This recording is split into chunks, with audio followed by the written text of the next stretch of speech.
Where does your acting journey begin? What did it for you? Because you didn't initially seek out this particular career. I always wanted to be an actor. I loved Will Smith, Denzel, all the greats. But I was doing music, then I started taking some acting classes because it would help with stage presence and just being more confident, stuff like that. And I was falling in love with acting.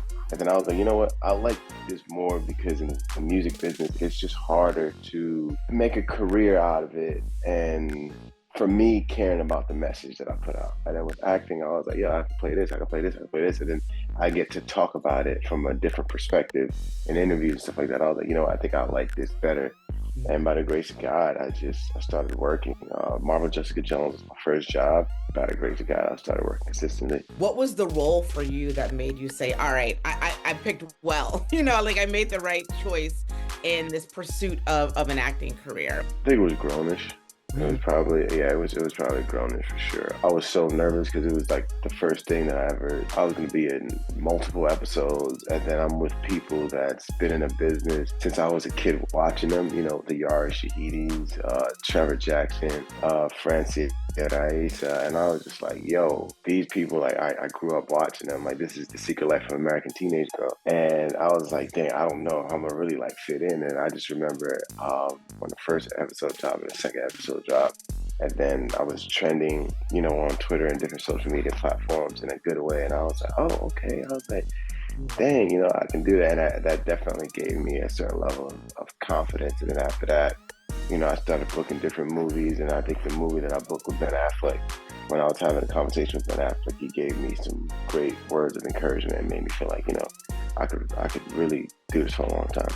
What's interesting, and I love that you cited Grownish was that role for you. You obviously played this phenomenal college athlete at the time, and we've seen you also play athletes an All-American as well. Why is it? And we're gonna get to Southwest T too, because when we first meet him, we meet him as this promising athlete who could go off to college before he gets seduced into the drug world by his brother. But why is it that when casting directors are looking at you, they see athlete? I definitely played a lot of sports, and I was an athlete, and I'm really athletic, and I'm also 6'3", 195 pounds. So I think, and most actors, male actors are I don't know, the average, they're pretty small guys. Mm-hmm.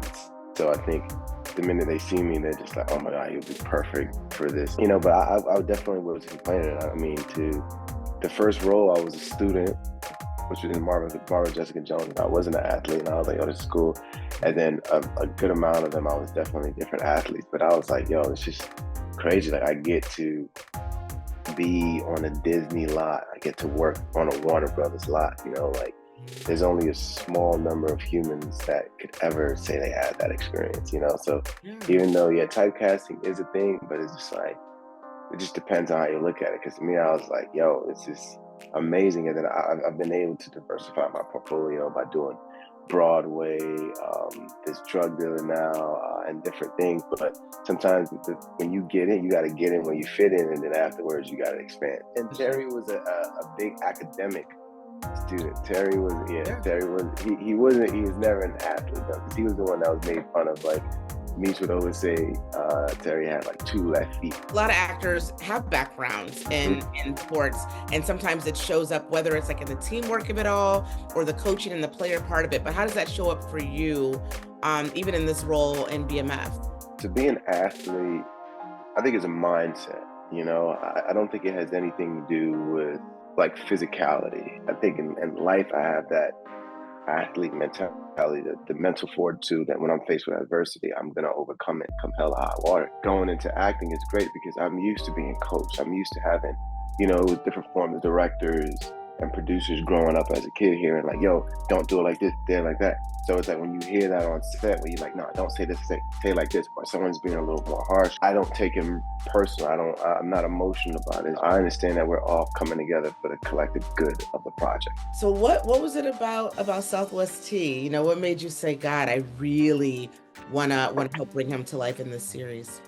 BMF, it is so legendary in the hip-hop culture in America. And America being one of the most influential countries in the world, everything we do, other countries emulate that. I want to follow that. And the Black culture in this country, we're so influential. So just to play a part of a storyline that literally shaped a part of hip hop, it's like, it is like words can't describe it. You know what I'm saying? It's kind of surreal, you know. And all these legends and these rappers respect these guys so much. I go places and people be like, "Yo, what up, man?" That, you know, and they treat me like I'm that person, you know. And I'm just like, "Yo, this is wild," you know. And it's just a blessing to tell a story like that. Yeah. And what's great about this series is that it just keeps getting better. And in this new season, we really see him step out into his own, you know, in a way that we haven't seen before. And obviously part of that is the natural trajectory of the story itself. But tell me about what that was like for you, because we do see a shift. We see a much more authoritative version of T than we've seen in the past seasons. The shift in this season with T, and as the season progresses, is he is becoming more of a man. His brother thinks he's a dumbass, and don't know what he's talking about and can't really, you know, lead front. But T is really the brains of the whole operation. He was the one behind the scenes that was really handling so much. And T is just like, "No, Meech, you're the dumbass." And Meech is like, "No, you're the," and then, so what ends up happening, I think it just forces T to just be like, "You know what, I just got to do this myself." And it makes him become a man quicker. And this is what starts causing the division between the two brothers. You could only argue with someone back and forth for so long until it's like, okay, you're kind of insane. And I think they're reaching a point like, it's like, all right, bro, we have philosophical differences the way we see life. It's just, you see blue as this color, I see blue as this color. And I'm done arguing with you. We have too much money, we have too much power. I know how to run this so well, so I'm gonna run my own operation. You run your own operation. And if we happen to have to cross paths in business or something, then it's like, yeah, but like, you know what, I'm just gonna stay over here, you stay over here. T's currently out right now. Are you getting any help from him with regards to shaping the character? Or what kind of directives have you gotten about bringing this version of him to the small screen? I definitely had conversations with T about his mentality, like when he was, like, what was he thinking? How did he feel about certain things? And certain things I can share, certain things I really can't. But I know he really was thoroughly amazed by how I portrayed his character. And I think having him like give me a stamp of approval and just take the lead and take it how you see it, because he was trusting my judgment after he saw me how I was reading and how I was thinking about it, and he was like, okay, I rock with this. I remember after the success of the first season, he basically gave me like a 10 out of 10 in portraying him. And me, I was like, oh wow, that's an Emmy. That is an Emmy. Like, he's not a part of the academy, but it's just like playing someone and that real person is looking at you like, wow, Kelly Carter, you did a great job in person. You know what I'm saying? Right, to right. me, it's just like, I don't need any other approval, you know? Mm-hmm. So yeah, so that was such an honor.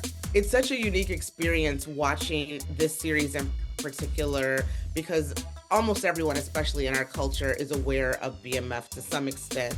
And if you're from Detroit, you're really aware of this. Right. And so you know that the brothers are still alive. You know that T is out. You know that Meech is still incarcerated. So, but you still watch it as if there's going to be something right. That could happen, right? What is that like for you guys as actors? Because, you know, a lot of times when you're an actor, you don't really know what's going to happen with your character. It's up to like the writers and the showrunners, the creative direction. But in this instance, we know that the guys are okay, right? But you still watch it with this amount of tenseness. What's that like for you as an actor? The cool thing about it is that we know two things. We know that they don't die, and we know that they get caught. Yeah. But, however, there is so many things that they went through that we don't know about. There's so much pain and suffering that they experienced that we know about. So we're not going to cry that they died, and we're not going to cry and be sad that they got arrested. But the details of what they went through, no one really knows the story unless you were there. And with Hollywood, you have a creative license to like take a turn, you know what I'm saying, and make some of the stuff loosely based on this. So it's still this element of surprise, but at the same time, it's nice to know that no matter what happens in the show, I can't die. So as long as the show keeps going, I'm gonna still get paid. You know, it's great because some actors is like, damn, I can die today. And I was just like, you know what I'm saying? I was like, oh, you know, it's kind of nice to know like I can't die. They can't write you off the show, right? Yeah, you know what I'm saying? So knowing that, it's like, woo, it's a breath of fresh air. Because some people, they're in the seat like, shit, I might die today. Like, budget cuts happening, you know what I'm saying? Yeah. No, that's so true. Well, obviously, you know, the context is there and the stories are there and the real person is there for you should you need him. But what creative risk have you taken with this character, and how have they played off? Like, how have we seen it show up so far? When we first started the series, T was still locked up.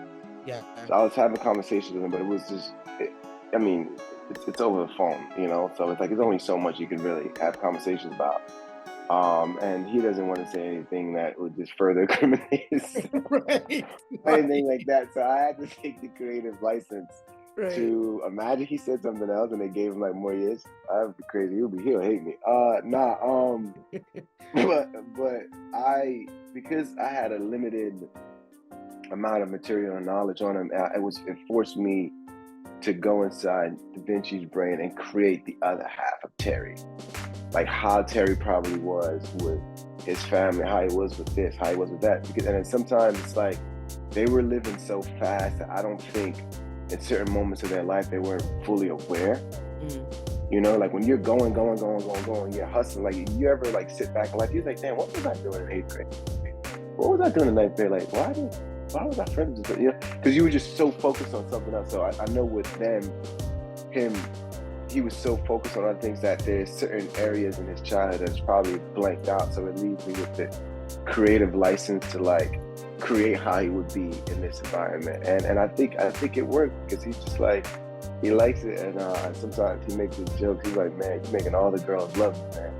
He's like, I love it, man. So it's that. You know, before I let you go, the last time we talked, the show was out in the world and people were loving it. But I thought it was so interesting that the move you decided to make at that time was to go to Broadway. I want to know what you got from Broadway, what you culled from Broadway that maybe you brought back to this experience once you stepped back on those sound stages to bring T back to life for season 2 and beyond. Taking a break and stepping into Broadway was like, I feel like a lot of people was just basically saying, the younger generation, we get lucky and we don't really know the grind that, you know, the older generation put in. When they say that, I think two things. I'm like, well, one, that's not the smartest thing you can say because you're failing to respect the hard work you put in because you work so hard for us to stand on your shoulders today so we don't have to go through the same thing you went through. So you should give yourself a little more credit instead of being in this state of like jealousy, I would say. But then at the same time, I'm like, okay, I understand, but let me humble myself and hit Broadway and see what this is about, you know, because along the way, when you take the steps to success, you learn certain things that you would have never learned if you took the elevator. A lot of people, and I'm guilty of it to a certain extent, that I'm sure that some people could look at me and say, I rode the elevator to success. When you miss certain floors, you don't know what's on those floors. If you go from floor 0, ground 0 to 100, it's like, you don't know what the hell is on floor 20. But I feel like Broadway and plays, and even though when I did Broadway, that was the big stage, you know, I didn't go through a small play and stuff, like work my way up. But being in that and knowing what it's like to memorize a story from beginning to end, live, and then also being the cast and crew, it gave you this level of humility to understand, like, this is what the people before me went through.